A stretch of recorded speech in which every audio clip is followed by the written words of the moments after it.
আজকে তো 250 কোটি মুসলমান, 60টা মুসলিম দেশ।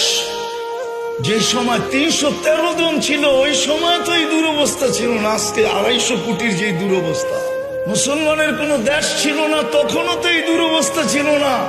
আজকে তো 60টা মুসলিম দেশ।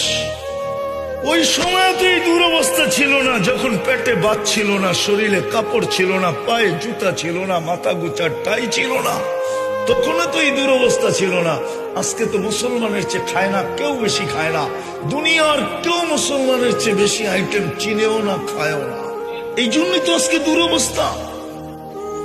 নাইলে আমার যুগ বিয়োগে তো মিলে না। আপনাদের মিলে কিনা জানি না। আমি 14 বছর আগে ফিলিস্তিন দেখছি, 14 বছর আগে। এই 2 চোখে দেখছি, এই 2 চোখে, এই 2 পায়ে আমি চষা বেড়াইছি। এই জন্য আমার ভিতর চোখ বিয়োগ মিলে না যে ফিলিস্তিন মাটির সাথে মিশে কি করা, ওইখানে বোম ফাটে কি করা, ইরাক মাটির সাথে মিশলো কি করা, ওইখানে বোম ফাটলো কি করা।